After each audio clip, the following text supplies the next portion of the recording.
Hello, friends. Welcome back to the podcast. We are listening for real. I'm Jen Oliver. I'm so happy you're here. And Dr. Casey Lacey is with me. And this conversation is definitely going to blow up my echo chamber, which is the goal of this podcast. For those of you who are new here, I want you to understand that this platform was born out of a desire to broaden my perspective, help me shift my paradigms where necessary. When I met Casey, it was like, oh, yeah, she is awesome. She's assertive. She knows of what she speaks.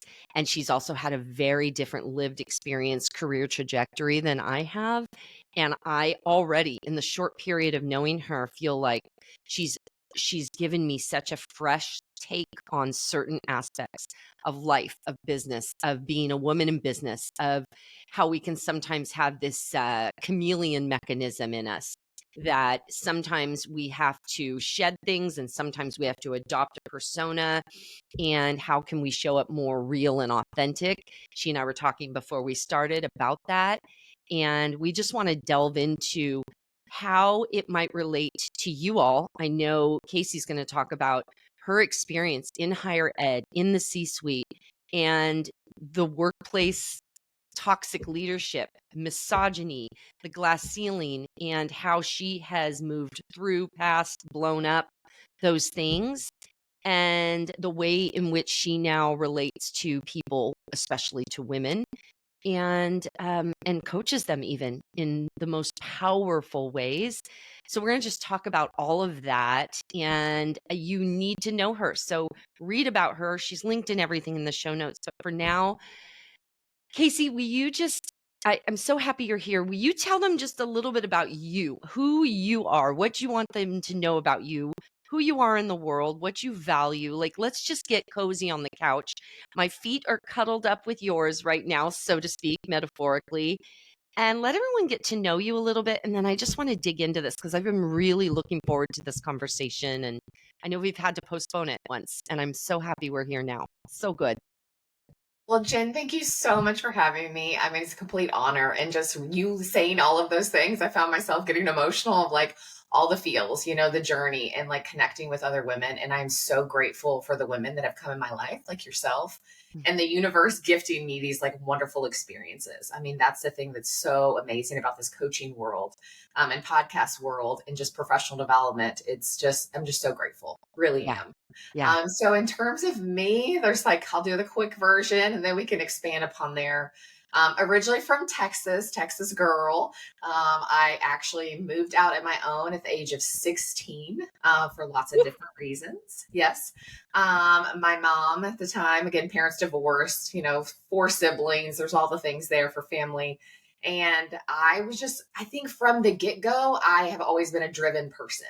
I knew what I wanted. I was decisive. I went after it in a very like stubborn, unapologetic way. And so moved out of my own 16, went on to college, had no idea, applied to different colleges, didn't really have anybody helping me. And so got into a college, small liberal arts college. I was pre-med for like 2 whole weeks. And then I was like, this sucks. So then I was like a math major because I was good at it. I was actually that, one girl in the class or whatever that I loved math because I was good at it. And so I was a math major up until my junior year. Calc 3 was on Monday, Wednesday, Friday at like 4 o'clock. And I was like, this sucks. Like this cut into my social life. So I found my home and it was like psychology. Psychology was my home. My very first class. I feel like life gives you signs if you listen. But my first class was psychology in the workplace, like very first class as a freshman. And now, full circle with this career, but finished my degree there, went on to get my PhD in counseling psychology, did a lot of different experiences there. Was actually at University of Missouri, lived here. So I'm in Missouri, met my husband at a bar, this fun story. And then we moved back to Texas. I was a staff psychologist. And then my dream job came open. He wanted to move back to Missouri boy there. And it was the executive director over counseling health services. And it was a small liberal arts college, just like I had. And I loved everything about that experience because as someone who moved out at my own at 16, school was my safe place. School was where it was predictable, it was safe, it was stable, if you do X, Y, and Z, you get X, Y, and Z result. And so I loved being in the college setting. So I stayed at a college. And then I, applied for this job, total imposter syndrome, young me. I finished my PhD at 26. So high achiever, all the things, applied for this job, thought, no way, there's no way they're going to hire me because like I'm not a director. And there was an amazing female VP at the time who just saw like her younger version of me. And so she hired me. After that, then I started, it was completely chaotic. It was, again, there's the signs of life. She told me her very first day that she was leaving for another job. And then we unfortunately had a student death. Then we had an active TB case, and it was just like so much chaos at the beginning of the semester. And I got through that, figured it out. And then I continued to I taught psychology classes, supervised staff, was a young professional, and grew in so many ways, promoted to associate dean, all of the things. But then I continued to have VPs who were my supervisor, and I would watch them, and they were sometimes very nice people, but honestly, they sucked. They sucked as leaders. And I was always craving this mentor. I wanted to have someone that I could look at and be like, you're amazing. I want to be like you. And I got examples of what not to do. So I was encouraged to apply for the VP position. It was open. I applied, got a phone interview, did not get an on-campus interview. And I was like, I can walk across the hallway. I'm not costing you any money. And found out from friends on the search committee that they were given the directive to hire a man. So I didn't even have a chance at all. So, which again, very that legal. anger you? I just got to know, what's your reaction in your body when you hear that? So it's interesting. When I look back, hindsight's 2020. I think the phase I was in, because my identity was I'm higher education, I'm in this career. I just accepted it. I don't think I was really angry at the time. Looking back now, I'm like, oh my gosh, that's so messed up and so angry. And I think about my daughters. I have 2 daughters. I think about someone doing that to them, and it just pisses me off. It infuriates me, and it's just mad. Because it's not about the best candidates. That's just so ridiculous. So yeah, but now, in the moment, I think I was like, well, I just keep working. I very much adopted this mentality, and I see this with the women I coach, of work hard, do all the things, do all the right things, and they'll notice, and you'll be promoted and you'll be rewarded. Well, it was a bunch of bullshit. It really just was. But I bought into that for many years. And so again, I continued to grow. They hired a man. He was there for a year, didn't work out. And I was reading this book. It was All Women Rise by Sally Hegelstein and Marshall Goldsmith. And it slapped me over the face. I needed this book in my life. And then I had this experience with a dear male colleague of mine. I had a position open in my department. And he showed up in my office and he was like, you're going to hire me for this job and I can do both. And I'm amazing. He said a lot more words than that. That was the general gist. And I was like, oh my God, men do this. And it blew me away. I was like, I've never done that. I don't talk about myself in that way. And the book really breaks down all of these behaviors that we engage in that hold us back. Now, I'm definitely not about blaming women for holding themselves back, but I think there's the psychology of it and how we're socialized. So I took those experiences and I went to the president at the time and I had the same meeting. I literally wanted to throw up in my mouth. I was like, I scheduled it. And I was like, here's why you're going to hire me for this VP position, because every person you have before, the work they turn in, it's mine. And I'm going to do the best job. And so I got the opportunity. Wait a minute. Don't gloss past this. Hold on. Girl, you are not going to just tell this like it. Is this the one where you literally went, I'm going to walk in like a man and assert like a man, like that guy did? Yes. And so give me just the mental decision making, even though, please note, y'all, I say this with my clients all the time. She didn't feel amazing and confident in her skin. She wanted to throw up in her mouth. All of her energy in her body was freaking out. Oh, absolutely. And she just went ahead and partnered with that energy anyway. I tell people, partner with the energy. It's there in service to you because this is high stakes. You need energy to meet the moment, right? Yeah. Not, I've got to have all my butterflies in a row and feel completely calm and serene, and then I can go in and do that. No, never wait for that, because half the time that'll never be there. You need the energy, but we've labeled it fear and anxiety, and we don't want to do it. So I just want to honor the fact that you are just the template of taking the energy and freaking using it and it animated the words, and it gave you this gravitas and this humanity that was compelling and connected. It hit its mark. Okay, keep going. But what were you thinking in your mind? You were feeling it in your body. Break that down a little bit. I think You it's so you instructive. said it so beautifully because it's so true. I mean, it felt like anxiety in my body. It felt like, like I had like a hornet's nest inside. I felt like I was going to throw up, but a way I prepared, it was like I got to this place where I was just so tired of watching it happen over and over again. Men or other people being put in that position, knowing I could do a better job. I didn't want the job for the title or whatever else. I was so frustrated watching my staff and my students be negatively impacted because we didn't have a good leader. Yeah. And so that had hit me, but it was definitely a lot of like prep, research, talking through it with friends and colleagues, my husband. Like it was a lot of emotional processing, but I did it scared and I did it anyways because I didn't want to live with the regret. I That's didn't want right. to live with the regret of not having the conversation.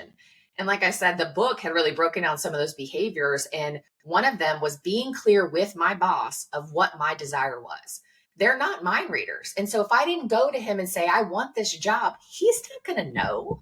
And so that was a huge piece for me is like, yeah, doing it in the face of fear and pushing through. And it wasn't probably perfect, but I didn't need to be perfect. I'm like definitely a perfectionist in recovery, people pleaser in recovery, but I had to. I was just at that point where I was like, I can't continue to watch this story play over again. Yeah. And then when I'm assuming it was a he, then when he said yes, okay, great, we're doing it. Was there a little piece to you that was like, yeah, I knew exactly that this is how this was going to go, and yet you were also like, oh my god, Oh, like, absolutely. yeah. Yeah. And so, at first it was, okay, let me think about this, and then made me interim. And so then during that interim period, I did feel a little of that, like, oh, I've got to prove myself and worth and hustle culture, which is so against what I coach. But then, yeah, there's a little bit of that, like, okay, now here we go. Like, you have to show up and figure out these things. And with that job, again, I've been watching leaders before me do it for many years. So I had a lot of like data points and info and all the stuff. And I knew I wanted to do it differently. Mm. So, like, unpacking that. But yeah, I was still very much afraid of how I was going to be perceived. Being actually at that time, too, I was the only female vice president. Oh, So that was another dynamic for myself of being in this space. It was originally a male college. They went co-ed many years ago. But being in this male dominated space and also with our board leadership, and so much of it is male, I was scared. I Uh, have such a question about that. yeah, So, because this is something also I see in clients, did you have this sense that I'm the only one here? I finally have a seat at the table, so to speak. yeah, So then I could see and have heard other people express that you're so happy you're there. You know it's sacred that you are there and you need to maintain that piece of real estate. So yeah, then you don't necessarily speak what's true, or you keep it performative and palatable because you don't want to disrupt something and lose the seat at the table that's been so hard won. But yeah, then you dumb things down or don't say the true things sometimes. yeah. Was that at all at play for you? Because I've heard that from other women in these higher levels of leadership. Yeah, absolutely. Yeah, Absolutely it was. And it wasn't intentional. I think great. it's like you get that opportunity, you sit there, and I talk about like this like chameleon aspect of, and as a psychologist or even as like a speaker, I always wanted to, like, my students or, a large group, I wanted to make it where they hear the message. And so I want to talk to my audience. But so often when I would do that, yeah, I would sugarcoat it or downplay it or minimize myself or whatever it may be, say it in a way that this like large group of men can like feel comfortable. And I even found myself dressing very like drab and like if our colors were like blue. So I had a lot of navy dresses. And I love bright pink colors. I mean, I'm just a big personality. And so, like, I found myself even doing those things, and it was not even conscious. It was not even something that I'm like, I'm going to do this. I think a little bit of it was like safety, protection, Mm. survivor, navigating that. Cause I was picking up on all those context clues from my environment that if you're going to be listened to and heard and valuable, you have to do it this way. And that didn't last for a long time, which led to, the rest of the story. But I mean, I Yeah. was in that role for, 6 years. And then we did get other female vice presidents, which was great. But then it just got to this place too where I lost myself. I Yeah. lost who I was, and that was the part that started to eat at me. I mean, we had COVID happen, so then I got to be the chair of our task force, which complete burnout after that. And I continued to shine and do all these amazing things and high achiever and burnout, all the stuff. But biggest thing, when I hit my glass ceiling in this position, I was bored. I Mm. wasn't growing. I wasn't learning, and I didn't feel like I could be myself anymore. Oof. That's a trifecta of just pain, depression, Yeah. um, all manner of I recognize myself in some of those for sure. I mean, all 3. And that is not a good equation Yeah. for a lot of us. That leads to all manner of, desperate activities, addiction, Yeah. depression. I mean, I'm speaking about Oh, me, yeah. Yeah, like, I mean, calling for me, like, myself out there. I was the heaviest I ever was. That was a big thing where I wasn't taking care of myself anymore. I would give Yep. so much to work. I come home, didn't feel like I had anything to give to myself or my daughters or my family in any kind of way. And so, yeah, I definitely experienced that. And then combine it with like toxic leadership and some other experiences later. It was just an absolute recipe for disaster. However, Yeah. again, not to be the like silver lining person, but like for me, I am an optimist. I am a positive psychologist, all the things. Yeah. If I didn't have those experiences, it wouldn't have motivated me to leave and do this career that I do now. So I'm so grateful. Oh, And in a yeah. messed up way, I got a lot of good content and stories to tell. But I also am just so grateful because it really made me finally ask the questions, get quiet enough to ask the questions and say, what do you really want to do? What is that dream you've always had that you're not doing? What is your purpose? How can you live in alignment with that and also impact other women? Because I said I have 2 daughters. I don't want the world to be the same for them. I don't. I don't want them to have these experiences. I don't want them to be held back by their gender. Right. And so it was like gratitude for those experiences, even though they were really difficult. I still Yeah. look at them and I'm grateful for them. Well, you can only and think about it too. How can you be a guide and show a way out if you haven't been there? Yeah. And I mean, to your point, it's essential. So it makes me think, you said, remember earlier, you said there's signs that life gives you. So were there a few key signs that made that shift? So you went, okay, enough. The Yeah. burnout, the everything you just listed. I don't even have to restate it, but here were the signs, and here's where I made my shift and I Yeah. went a different direction. Was there a few you can put your finger on? Oh, absolutely. So I talked about like the weight gain. I talked about, Yep. for me, my anxiety was off the charts. Oh, And as a psychologist, I'm like, I'm not supposed to have anxiety, which is so not true, by the way. It's teasingly. yeah. Times All with the psychologists. psychiatrists and psychologists and therapists I know are the picture of great mental health. Like, Yeah. right? So for me, it was like, wow, I had like serious anxiety. So there was that. And then even it was, yeah, just like my relationships, the mental health aspects. And I had also a few experiences with toxic leadership. I remember, and I wrote about this recently. I had a boss. I had been trying to help students, help my staff, do all the right things. I had a toxic leader who was either a ghost or a micromanager. And we had some serious situations happen on campus. And I remember he called me into a meeting and HR was present. I had never had a meeting with HR. I am like the golden child of, performance. I joke, I'm like Dottie Henson, in terms of the women in baseball. Like I will do all the things. And HR was there and he specifically set me down and he said, you are a belligerent bully. No one likes you and your colleagues are afraid of you. And that was the moment when I was like, it's time for me to leave. It's time for me to leave. If this is how my leader sees me, he has no idea who I am. And I will not sell my integrity to any place. Whoa, So, whoa, whoa, whoa, whoa.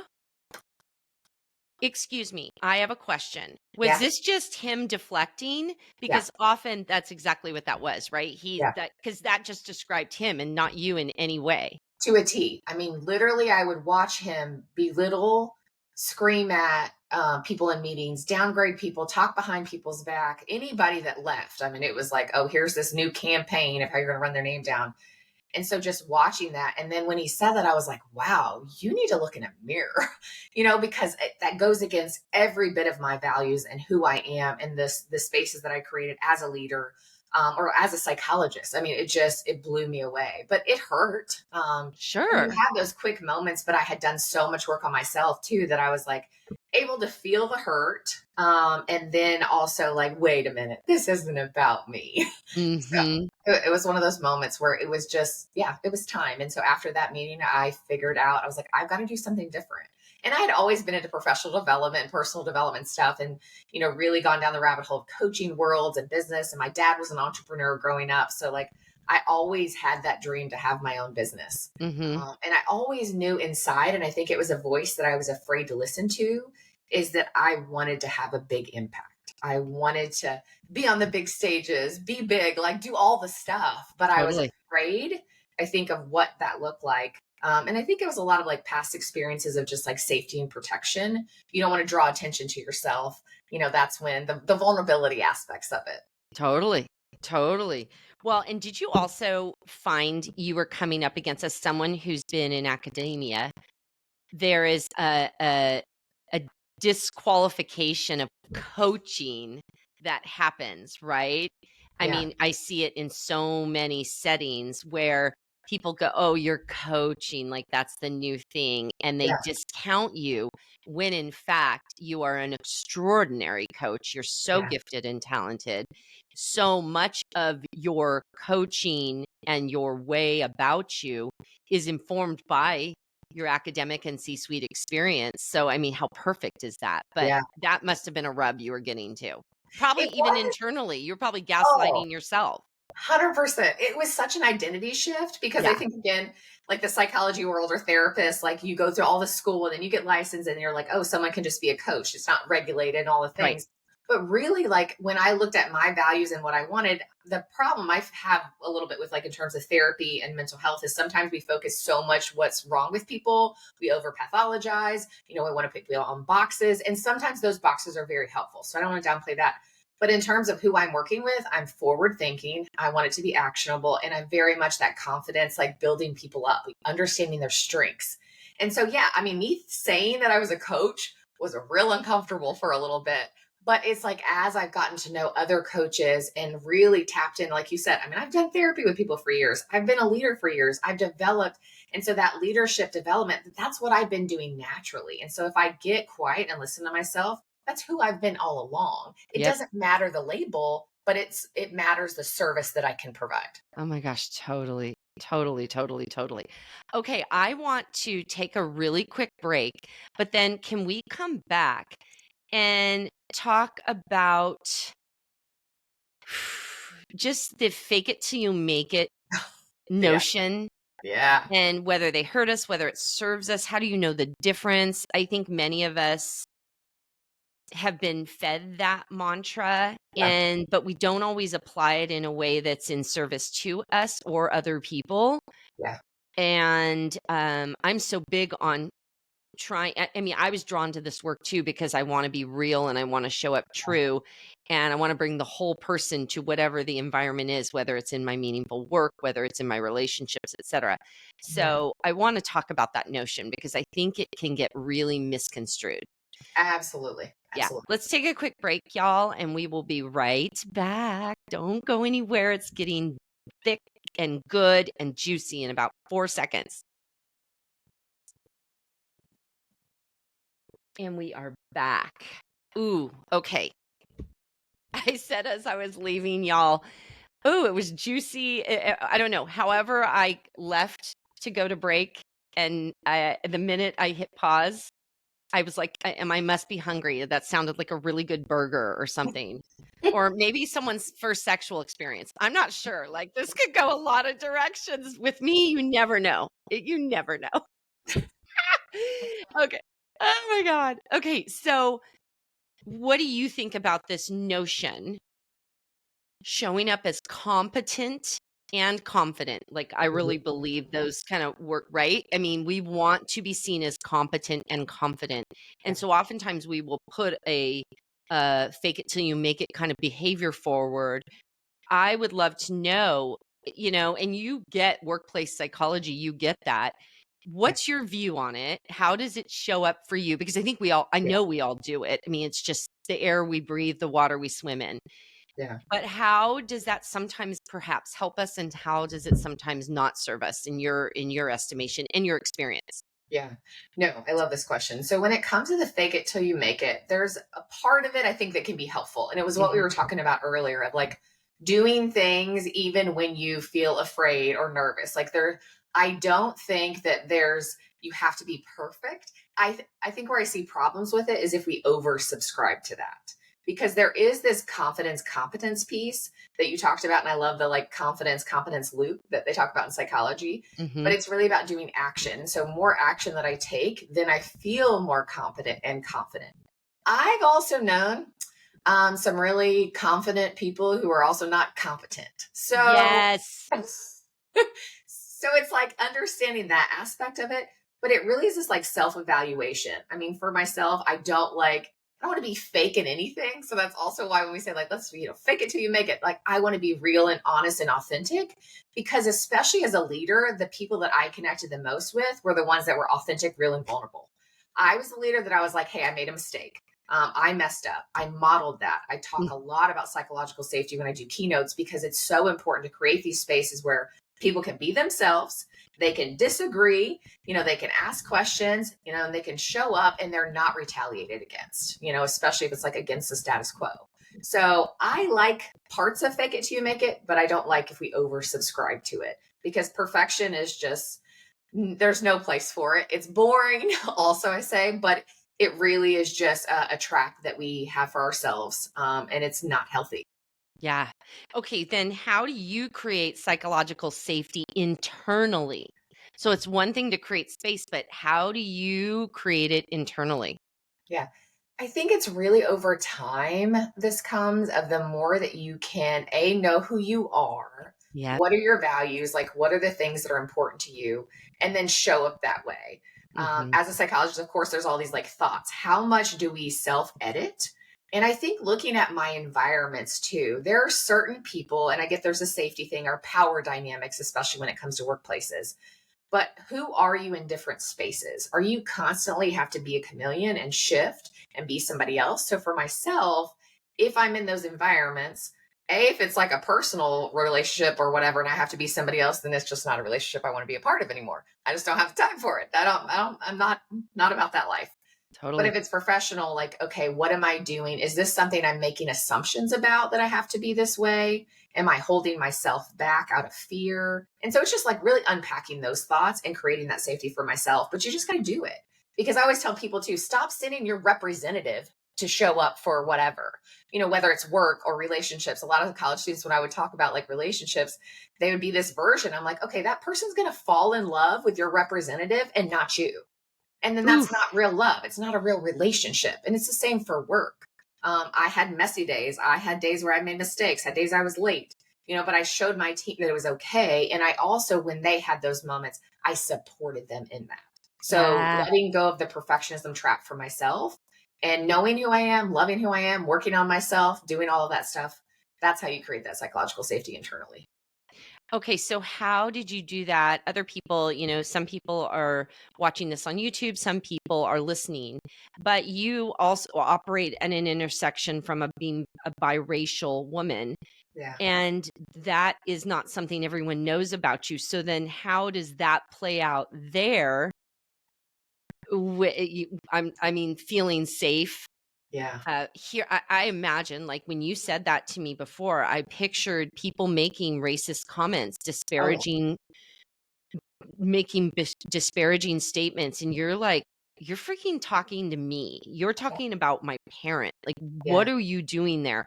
But then how do you speak to it? How do you feel safe internally to call something out or not? You know what I mean? That's a complexity. As just this cis het white American born, like I reek with all of the not experiencing that and not understanding what that could feel like for somebody. So, will you speak to that? Like, what Absolutely. yeah. Absolutely. I mean, I think growing up throughout my life, because I look very white, I know this. My dad is black, my mom is white. I am biracial. My brother looks more Hispanic, and it's just these are the genetics. The women in my family are very fair. But throughout my life, I've had to almost like come out to people, like, and say, here's my family. Like, if they didn't know us or know my dad or see us. Again, my parents were also divorced. So we grew up with mom, and like dad was in Texas. So it's not like we were around. But even times when we would go out to eat, like they would see me and my dad thinking, like, oh, he's there with his girlfriend, like when I was older. And I'm like, Yeah. no, that's my dad. So it was having those conversations. A lot of people have said things not knowing. And I think for myself, I try to always believe the best in people. So again, it's like this fly on the wall experience I've had throughout my entire life. I've gotten the questions like, are you sure that's your dad? Or, oh, your dad was the milkman, or like just stupid stuff, or you're the inside out Oreo. I mean, like weird stuff, white chocolate. I mean, Wow. like names. Um, but for myself, because I don't want to say it didn't feel like necessarily fit in, but it's in my identity. It's like, okay, I'm white. I look white, so I can fit in that group, and I'm afforded everything in terms of white privilege. But then there's this aspect that people don't know about me. Then in terms of like the black community, well, like I look very white, so it's not like fitting in is just it's a shift, and so there's a little bit of that like chameleon aspect even within the different groups I'm a part of. But for myself, it was finding my people, finding other friends, finding my safe people, finding people that have similar values. Like people will show you who they are if you let them and listen. And Hmm. then it's creating those spaces and being around them and choosing who I'm around. I have lots of friends. My dearest best friend, she's biracial. And so we've talked about we have different experiences with how she looks. And she gets the question, which is the worst question ever, like, what are you? I'm like, she's a person. But Mm. it's more trying to ask her background. And so navigating that, I didn't want to always there were some situations where people would speak up and I would confront them and tell them my story. And there was this backtrack of like, oh, I'm so sorry. But then there were times too where it was like, you're not worth the conversation. Like nothing I'm going to say or do is worth it to have this conversation with you because you're just not going to get it. And you're not someone that's important in terms of my world. Yeah. What a level of self-trust you just exemplified. That is gorgeous self-trust to go, I have a clear understanding of where it reminds me of that the serenity prayer. It's like, Yeah. God grant me the Yeah. serenity to accept the things I cannot change, courage to change the things I can, and Yes. the wisdom to know the difference. I Yeah. feel like that is like the hallmark of that in real time, in real action, with the Yeah. way you discern people and what is worthy of my voice, my time, my energy, Yeah. and what isn't, or Yeah. and who isn't. Yeah. And it's not that those aren't bad. Again, I'm not saying they're just worthless. No, they're just not in a place that you're going to necessarily see it or hear it. And so your first allegiance is to protect you and your energy and your safety, Yeah. No, because then you have more absolutely. to give, you Yeah, know? and I think that was part of it is like, and again, we talk about psychology. People go into psychology as like me search. I think understanding that field, there's like such the cultural aspect that we study multiculturalism. But even for myself, I think part of the draw to that field is like I want to study people to figure out who's safe. Who can I have this conversation with? Who can I be myself with? And then there's the authenticity. Then there's the life meaning, purpose, and all the work aspects too. Because I even think at work, and dating, that was always interesting. We started dating someone. I still remember it was like a terrible date, anyways. But a guy we were at a bowling alley, which I'm like, ugh, I don't even bowl. I'm terrible. And it was like way back in the day. And so he had made a racist comment. And I was like, okay, this is not for me, and he had Ooh. no idea. But then it's like when I started dating, when do I have that conversation? Because again, it's not like when you're little and you're growing up in your family, like they're there, they can see, but if they just see me, they have no idea. In But I terms of, kind of love that you don't necessarily, in that situation, you don't lead to it, because then they're kind of being on their careful good behavior, perhaps. oh yeah, You got to see someone in their true way, yeah, and then you determine when you tell them or not. I had a date like this last week, Casey. This is so interesting. And I feel so happy that I'm finally, because I'm learning to date now at age yeah. 54. I I've love been it. I love serially it. married for like 30 years. Thank you. It's fun, but it's interesting. It is a growth. It is a refiner's fire, Yeah, if I want to use a spiritually charged term. Um, it's been interesting because you see it's a mirror.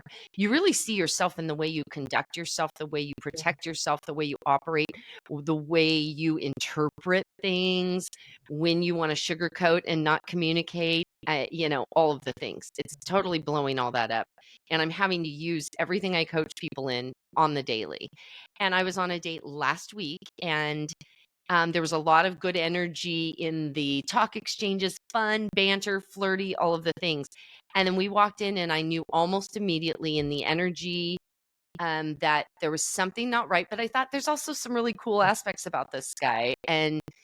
Um, but little things like I got up to go to the bathroom, and he tapped my ass. And I'm like, you've never met me before. Goodness. Oh Yes. my goodness. No. Yeah. And I'm like, yeah. I mean, I can, and then I kind of gaslight myself. See, here's what we do. Yes. Because no, I take this back. I did not gaslight myself, but I will ask myself very important questions that I think are vital. It's like, Jen, you have been flirting. You said you were going to give him a kiss when you met him, and you did. So have you sent a certain message Yeah. that then feels incongruent? Because then he decides, well, then this is cool. Then Yeah. I'm going to tap your ass. And then do you say something? So actually, I want to take full ownership and responsibility, not for him choosing to do that, but I I do believe I'm responsible for the messages and the buying signs that I'm giving, Yeah. right? It's Yeah, a really weird. there's definitely a difference of like gaslighting or true introspection and asking yourself Right. good questions.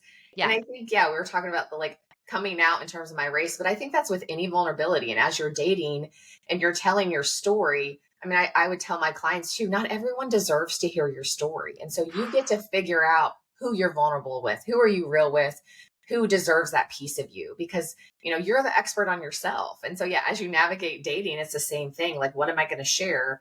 It's my story to share, and who do I want to do it with? Because That is right. And if you're anything like me, y'all, I want to call this out. I'm so happy you said that. I kind of forgot that I do this.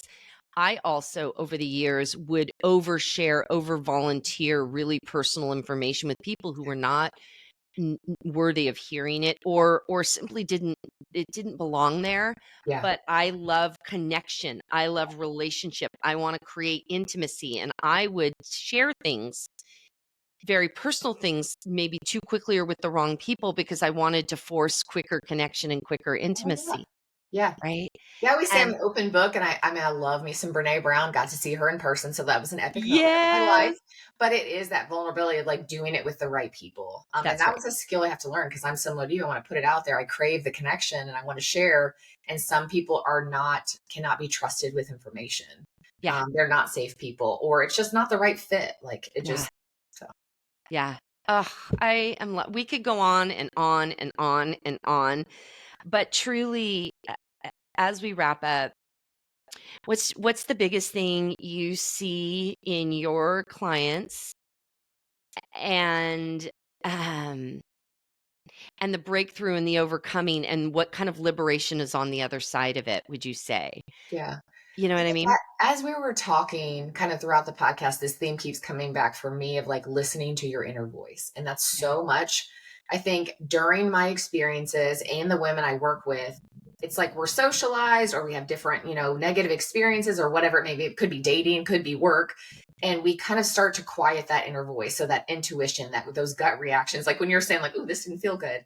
I Mhm. think the more that we can have women listen to themselves, get quiet enough, first of all, to listen to themselves, take the time, but then really trust ourselves, because so much of like self trust and confidence go together. I truly believe we need more confident women. And I'm not shaming women for that aren't confident, but I want us No. to understand what is it that's making us hold back or show up as these versions that are not our authentic selves, that are not real, that are not raw, that are not vulnerable, in the right context, as we talked about. No, totally. I would say one of the first things I do with my clients, so as a speaking and communications coach, what I actually focus on is, how do we get to that true voice Yeah. and listen inwardly?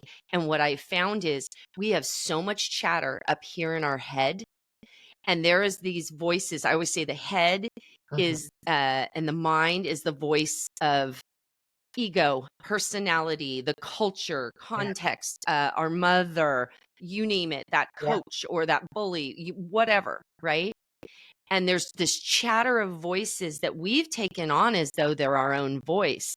And if you slow down long enough to look at those different voices and that chatter in your head, assign them who they actually belong to, Yeah. you start to realize, oh, that wasn't even me in the first Yeah. place.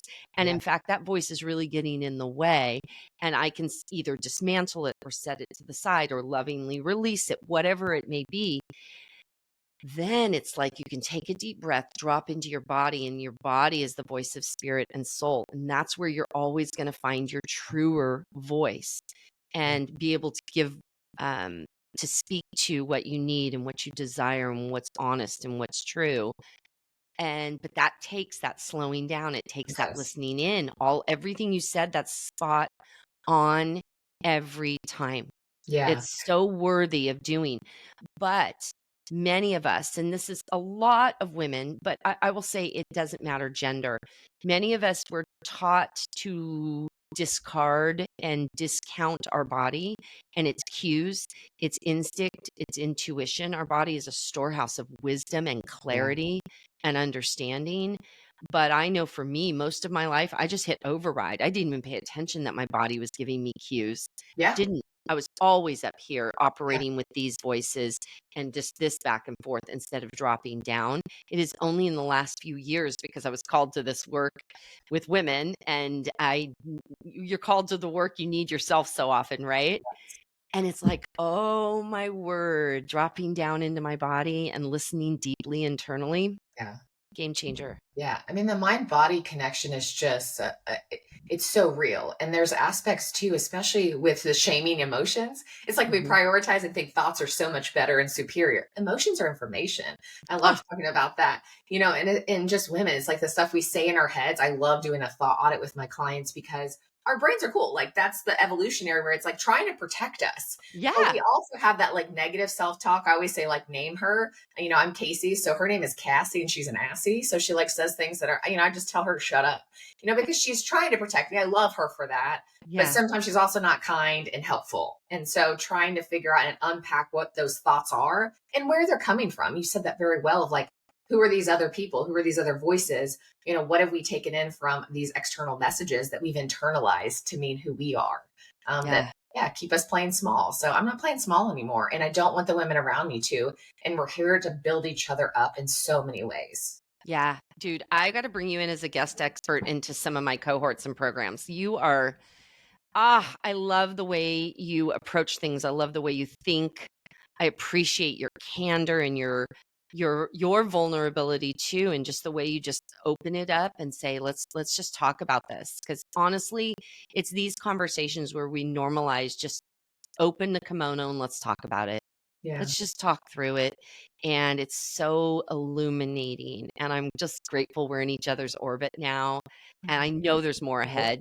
You Too. y'all get ready, because Dr. Casey, Lacey, and Jen Oliver, there's a love connection here. I I know. love this This is so woman. therapeutic. Like I just got like a virtual hug from you. Yeah, no, it's so good. And your work is so important in the world. And I am so happy we're in it together. So Yeah. thanks for this conversation, and more ahead. Thank you so much. I appreciate Oh, it. y'all, we will see you next episode. So happy you were here and just a part of this conversation with us. It really means a lot. And I can't wait to be with you and talk more and just get real. Talk to you soon.